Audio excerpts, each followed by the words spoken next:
Bienvenue dans Controverse, votre nouvelle émission sur BK Media. Controverse est un programme qui traite des questions liées à la tradition bamileke particulièrement. Dans cette émission, nous allons accorder la parole à un patriarche. C'est un cinéaste bien connu au Cameroun qui est davantage rattaché à sa tradition, à sa culture et tradition, notamment la tradition bamileke. Il est originaire de Banjul et c'est un patriarche bien connu. Patriarche Michel Kamga, bonjour et merci d'avoir accepté de répondre à nos questions. C'est un plaisir pour moi.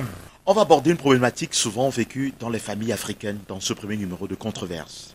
Une femme dotée régulièrement fait 3 enfants et décide de se séparer de son mari. Quelque temps après, elle épouse un second mari, en fait, un autre homme très riche. Et elle décide de lui parler de son passé, de tout ce qu'elle a subi dans le premier ménage, dans le premier foyer. Celui-ci donc décide d'entreprendre le remboursement de la dot. Mais il sera confronté à une situation familiale, justement la famille du premier mari, qui refuse catégoriquement le remboursement de la dot, estimant qu'on ne rembourse pas la dot avec des enfants, puisque la femme ayant fait 3 enfants avec son premier mari. Ce dernier va donc préférer conserver l'amour qu'il a pour la femme. Et les deux vont faire 3 autres enfants, parmi lesquels un garçon et 2 filles. Maintenant, la question que je m'en vais vous poser, patriarche. La tradition bamileke a-t-elle prévu les possibilités pour le deuxième mari de rembourser la dot? Ce n'est pas une question facile, mais je crois que nous devons nous appuyer sur la tradition telle qu'elle est. Pour dire que on ne rembourse pas la dot en pays bamileke. On ne rembourse pas la dot pour plusieurs raisons. Voyez-vous, quand les jeunes se présentent à nous autres parents pour dire nous nous engageons à nous marier, ben, il ne s'agit pas d'épouser, de prendre femme tout simplement. Il s'agit, comment dirais-je, il s'agit de 2 familles qui décident d'unir, de s'unir à travers leurs enfants. Voyez-vous, hein? Ça veut dire que quand, si c'était vous, si vous veniez me voir pour prendre ma fille par exemple, ce n'est pas le mariage qui a entre vous n'est pas uniquement le mariage entre Thierry et ma fille. Non, c'est un mariage de 2 familles. Et au-delà de 2 familles, de 2 villages, de 2... Voyez-vous, hein, on est en Afrique et puis on est chez les Bamileke en particulier. Donc la dot ne pourra jamais être remboursée. Donc il n'est pas question de rembourser la dot. Parce que on s'engage. Quand on s'engage, il n'y a pas de retour possible. Voyez-vous, hein, pendant qu'à l'église, par exemple, le prêtre, il va vous mettre, ou chez le maire, on va vous mettre les alliances pour vous unir. Nous, qu'est-ce qu'on fait? Nous, on prend un verre, on met du liquide, on met notre vin blanc. On peut aussi ajouter, je ne sais pas moi, un jus de fabrication occidentale. Et puis, on va donner à l'homme que vous êtes et à la fille. Et chacun de vous va boire. Et nous, on va boire. C'est ça le symbole du mariage bamileke. Et ce symbole-là, c'est-à-dire que quand je bois, j'ai déjà fait ce mélange. Est-ce que j'ai la possibilité de dissocier les 2 produits? Non.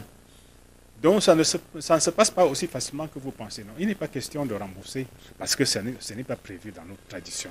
Voilà. Le premier mari peut-il désigner comme successeur l'unique garçon fait par son ex-femme dans le deuxième mariage? Bon, j'ai horreur quand vous dites, enfin, peut-être que le mot est trop fort, mais je ne voudrais pas que vous parliez de deuxième mari. Parce qu'il n'existe pas de deuxième mari en pays bamileke. Il n'existe pas de polyandrie, je viens de vous le dire. Ça veut dire que si le mari meurt, la femme peut prendre éventuellement un membre de la famille. Mais si le mari n'est pas mort, ben, la femme demeure la femme du mari. Et donc, quand vous me parlez de deuxième mari, moi, je ne comprends toujours pas. Alors, pour répondre à votre question, est-ce que l'enfant issu de ce concubinage, permettez-moi l'expression, hein, est-ce que l'enfant issu de ce concubinage peut succéder à son père? Écoutez, ce n'est pas l'enfant qui choisit. C'est le père qui choisit. Bon, l'enfant est-il obligé de succéder à un homme qui lui est totalement inconnu? Il s'agit quand même d'un homme qu'il n'a jamais rencontré. Pourquoi un père inconnu? Mais c'est son père. Attendez, je ne suis pas seulement dans la tradition, hein, mais je suis même également dans le droit positif. C'est-à-dire qu'un enfant qui naît dans un ménage appartient à ce ménage. On ne peut pas dire que, bon, comme la maman est allée tricher, ce n'est pas l'enfant du... Enfin, non, on ne dira jamais ça. L'enfant là est l'enfant du père, de son père. Précisons que la femme, compte tenu justement du refus catégorique de la famille de son mari, de restituer la dot, elle avait décidé, elle a émis justement le vœu d'être inhumée si elle venait à mourir chez son concubin, c'est-à-dire le deuxième mari riche. Dans ce cas de figure, la tradition bamileke donne-t-elle la possibilité à une femme de choisir le lieu de sa dernière demeure? Non, non, elle n'a pas de choix en fait. Puisque la femme est enterrée auprès de son mari si le mari est mort avant, ou alors le mari décide de l'endroit où on enterre son épouse. Le deuxième mari, en fait, le concubin, puisque vous préférez justement qu'on l'appelle concubin, peut-il valablement profiter de ses enfants sans risque de colère de la tradition bamileke particulièrement? Ce n'est pas seulement la tradition. Est-ce qu'il peut valablement se présenter comme étant le père des enfants? Non. Vous ne pouvez pas aller tricher et vous allez de réclamer. Ça n'existe nulle part. Et si la femme venait à mourir, à tirer sa révérence, où sera-t-elle enterrée? Ça, c'est une question qui n'a pas de sens à mon avis, puisque je viens de dire qu'il n'existe pas de deuxième mariage. Et donc, cela va de soi que ce sera chez le père de ses enfants. Vous avez vu déjà également dans d'autres circonstances des corps qui sont scellés par la justice. Ça veut dire qu'il y a des problèmes qui peuvent naître quand il y a un décès. On finit d'enquêter, on finit de mener ce qu'il y a à faire, et puis on aboutit à certainement une conclusion, et on tranche en dernier ressort. Ça, c'est ce que notre tradition prévoit. Il faut préciser que la femme vit avec le concubin. Elle s'est séparée de son premier mari. Je ne sais pas si votre femme part de chez vous. Vous, dans votre esprit, vous dites, bon, elle est certainement chez ses parents. Les problèmes existent partout. Hein. C'est-à-dire que je peux avoir des problèmes avec mon épouse. Si elle se décide d'aller chez ses parents, elle va aller chez ses parents.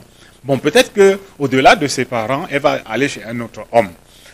Ça, c'est assez difficile à contrôler. Mais même si je sais qu'elle est chez un autre homme, elle demeure ma femme. Elle est donc en train de tricher. Parce que quand on va fendre la kola qui est ce symbole d'union, d'amitié et tout ça, quand on fend la kola là, on fait manger aux prétendants, on fait manger à la fiancée, on fait manger aux parents, qui est ce symbole de l'amour et de l'amitié qui unit, ce symbole-là unit les deux familles. Maintenant, quand les deux familles sont unies à travers ce symbole-là, on dit qu'il y a mariage. J'ai même ajouté que parfois, on va mettre un verre où on mélangera deux boissons différentes et on va boire. C'est-à-dire que le fiancé va boire, la fiancée va boire, les deux parents vont boire, qui est encore un symbole d'union, d'unité, qui rapproche les deux familles. Donc, ce sont les deux là, la cola et ce verre-là, qui symbolisent ce qu'on pourrait appeler chez le maire l'acte de mariage. Donc, c'est ce rite-là, ce sont les deux symboles-là qui font ce que j'appellerais acte de mariage traditionnel. Et donc, à ce niveau, quand c'est fait, parce qu'il n'existe pas de tribunal pour aller prononcer un divorce, Donc, ce que les gens disent au moment où on pose les actes là, on dit, est-ce que vous acceptez qu'on mange ce quartier de cola? Est-ce que vous acceptez que nous buvions dans ce verre? Et maintenant, généralement, la parole qu'on prononce, c'est, alors, puisque vous avez accepté, nous, on accepte également. Et quand on avale, vous voyez qu'on ne peut plus, comment dirais-je, on ne va pas rejeter ce que nous avons bu, on ne va pas vomir ce que nous avons bu. Et le jour où vous décidez, par exemple, de vous séparer, réunissez d'abord tous ceux qui sont là et faites que ce que nous avons avalé revienne pour que les choses soient comme c'était avant, pour que vous soyez libres. Mais comme vous voyez que ça ne peut donc pas se passer comme dit là, ça veut dire qu'il n'y aura jamais, enfin vous vous mariez pour le meilleur, comme on dit, pour le pire. Voilà. Patriarche, dans ce cas de figure, le premier mari, c'est-à-dire le mari officiel, peut-il porter plainte au concubin pour détournement, adultère et détournement d'épouse, par exemple? Bien évidemment. Nous n'allons pas lui dire, nous ne lui dirons pas, écoutez, monsieur, allez porter plainte contre votre voleur d'épouse. Mais il a ce droit, et c'est son droit, comme on dit, le plus absolu. Il est libre de porter plainte ou pas. Voilà. Quelle chefferie est-elle compétente pour juger de ce type de problème? Il n'y a pas de chefferie. Vous avez convenu, enfin nous avons convenu, vous et moi, qu'il n'y a pas de deuxième mari, et donc, forcément, il n'y a pas de deuxième chefferie. Et donc, c'est à la chefferie du mari. Voilà, le patriarche Michel Kamga, merci d'avoir accepté répondre à nos questions. C'est moi qui vous remercie d'être passé me voir.